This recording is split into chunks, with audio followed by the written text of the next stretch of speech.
किसी ने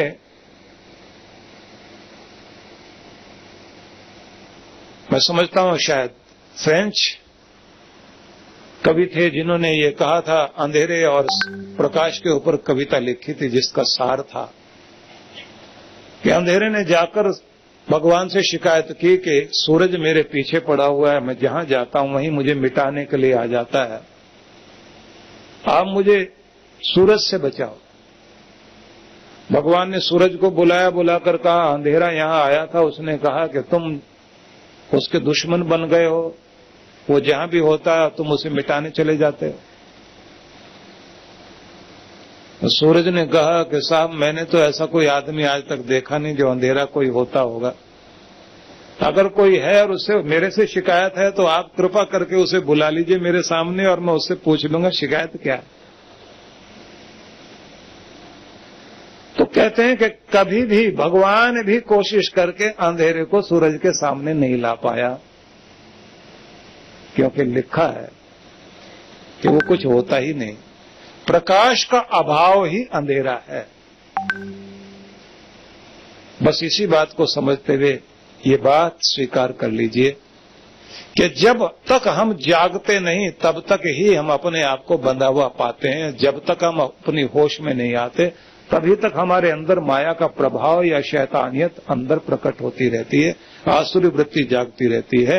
लेकिन जैसे हम अपनी होश में आ जाते हैं हमारे अंदर का सारा अंधेरा छट जाता है, माया छट जाती है और परमेश्वर की कृपा या भगवत्ता दिव्यता जागृत हो जाती है। इसलिए अपने आप को सूरज की तरफ लेकर चलें, ईश्वर की ओर लेकर चलें, अपने आप हमारे अंदर के सारे अंधेरे और हमारे अंदर की शैतानियत दूर होने लग जाएगी। अब प्रश्न उठा कि जिंदगी यात्रा है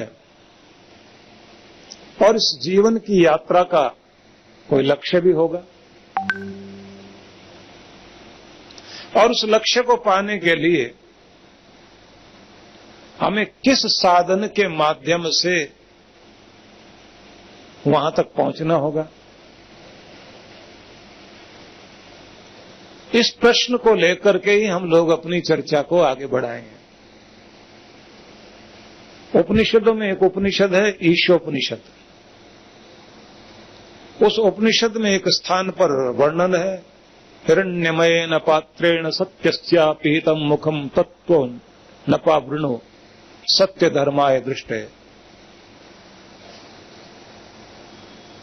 जो वैदिक मंत्र है उसमें लिखा यो सावादित्य पुरुष सो सावहम।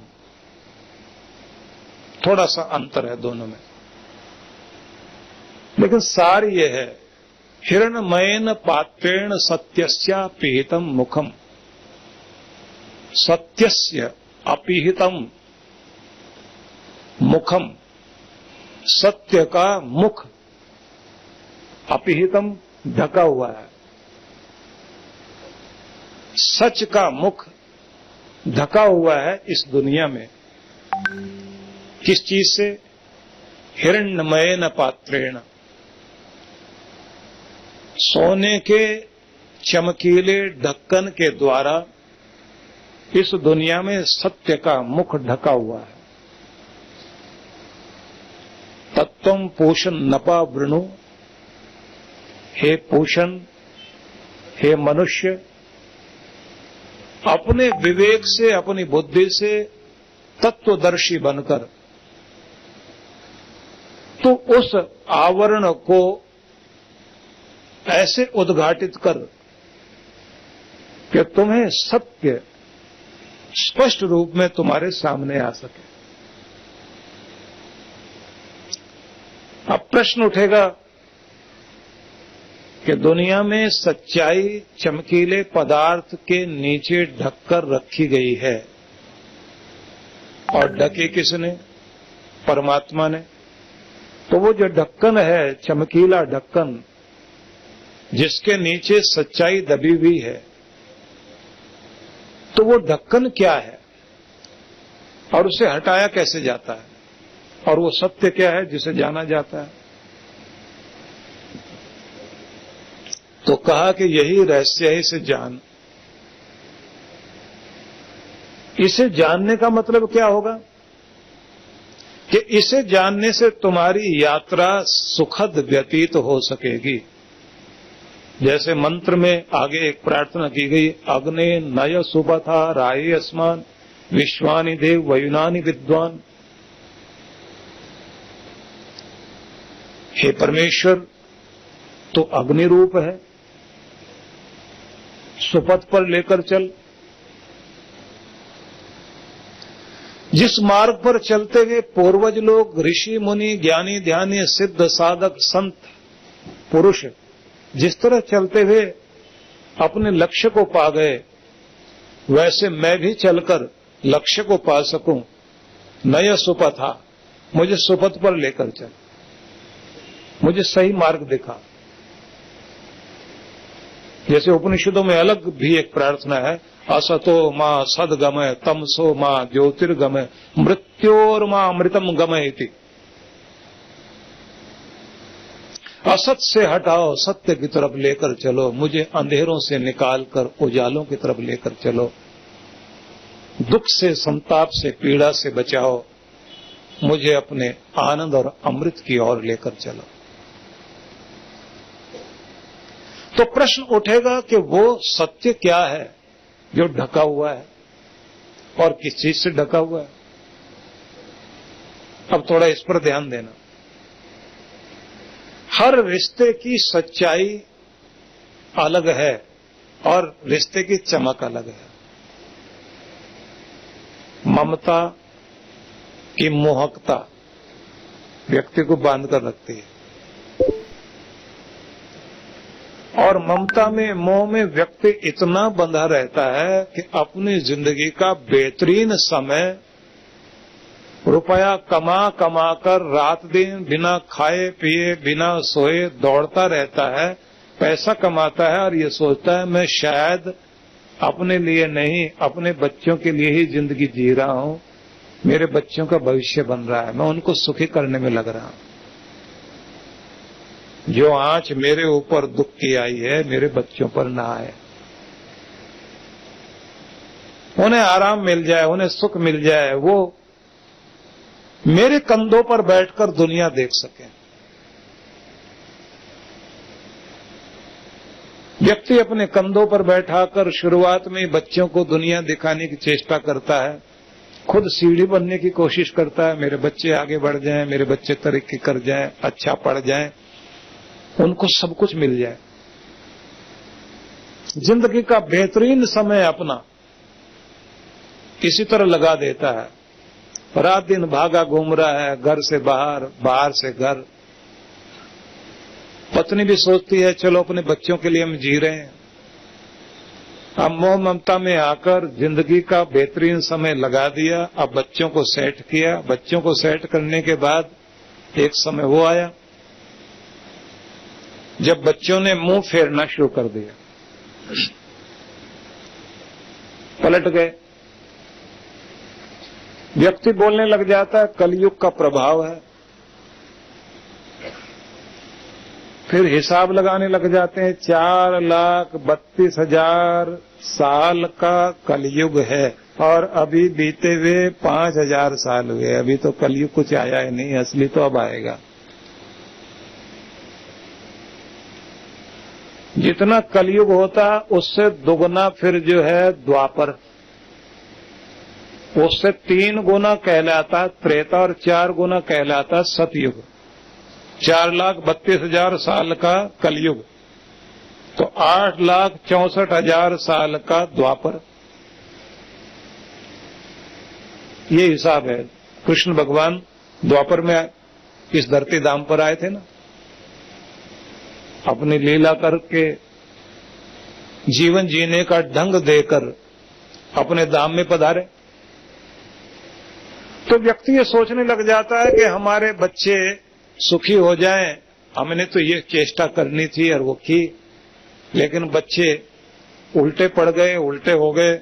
तो इसका मतलब है कलयुग का प्रभाव है या फिर पराये खून के कारण ऐसा हो गया।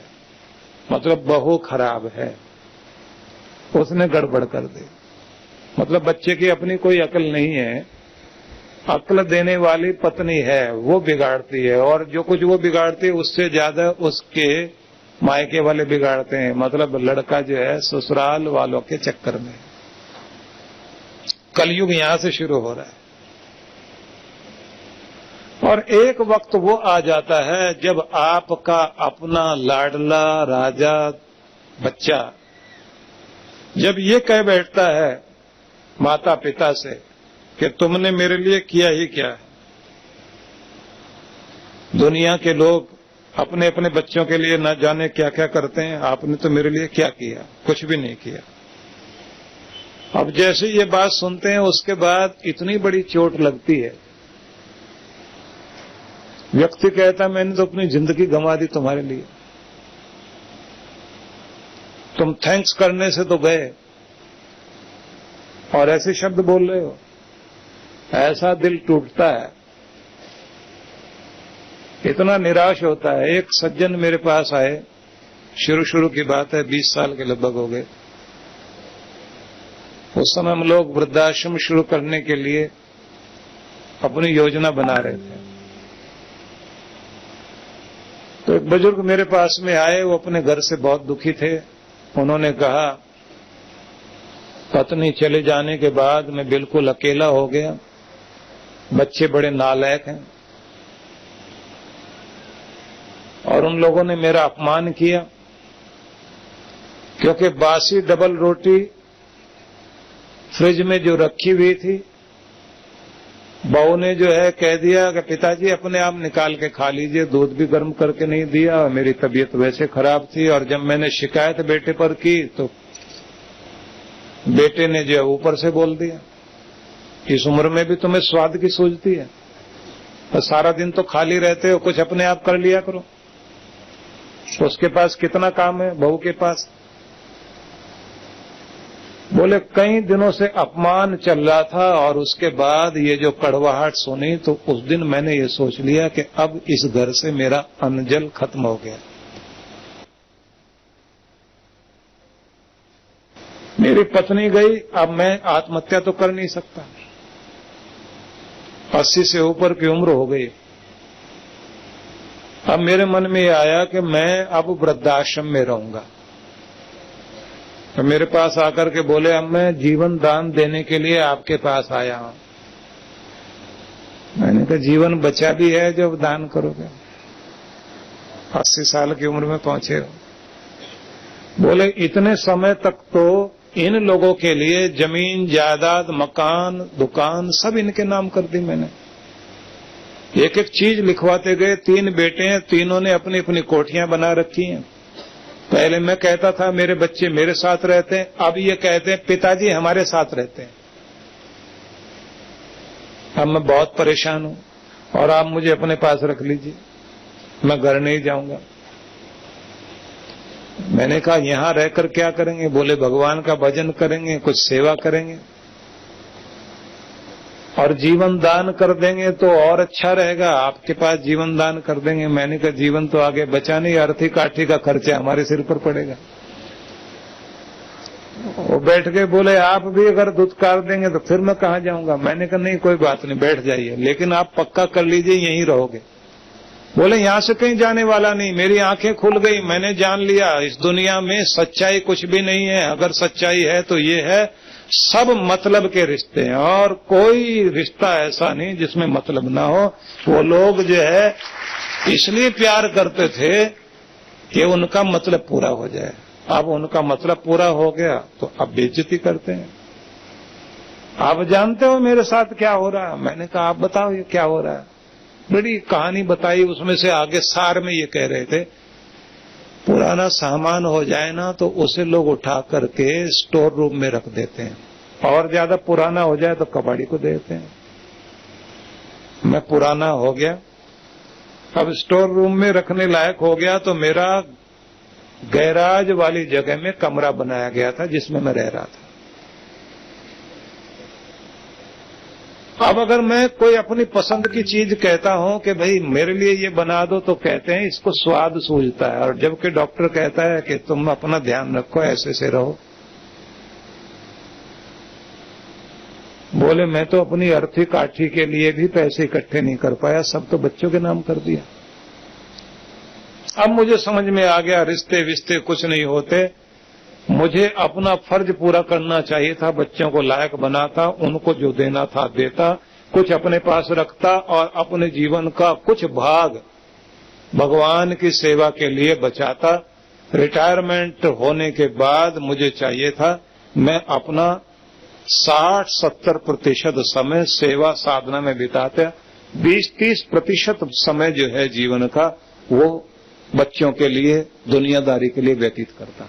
अब मुझे समझ में आ रहा है। मैंने कहा अभी भी आपके अंदर से जो मोह ममता है ना वो गई नहीं है। बोले आप बताइए क्या करना चाहिए। मैंने कहा शास्त्रों में जो लिखा है वो सुनिए। शास्त्रों में लिखा प्रथमे वैसी नाधीतम, द्वितीय नार्जितम धनम, तृतीय तपस्न तप्तम, चतुर्थे किम करिष्यसि। जो व्यक्ति अपने जीवन के प्रथम भाग में विद्या न पढ़े और जीवन के दूसरे भाग में जाकर के रुपया पैसा न कमाए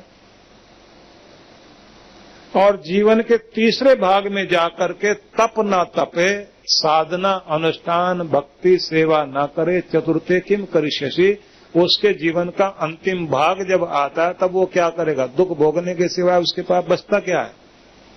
जीवन के जो पड़ाव हैं उसके हिसाब से जीवन चलना चाहिए। बोले उसमें तो देर हो गई, अब तो पता नहीं मैं 2 साल जीऊंगा या 3 साल जीऊंगा, लेकिन अब मेरी आंखें खुल गई, मुझे समझ में आ गया कि मोह ममता बहुत भारी चीज होती है, माया होती है, इसमें जो है चमक दमक दिखाई देती है। आदमी सोचता है सब मेरे ही मेरे हैं, लेकिन आज पता लग गया कोई मेरा नहीं, मैं आया भी दुनिया में अकेला और जाऊंगा भी अकेला, मेरे साथ कोई जाने वाला नहीं, मैं अपने दुख में अकेला ही खड़ा हुआ हूँ। अगर कोई सहारा है तो सिर्फ भगवान ही सहारा है, बाकी दुनिया में कोई सहारा नहीं। परम पूज्य श्री सुधांशु जी महाराज के पावन सानिध्य में विराट भक्ति सत्संग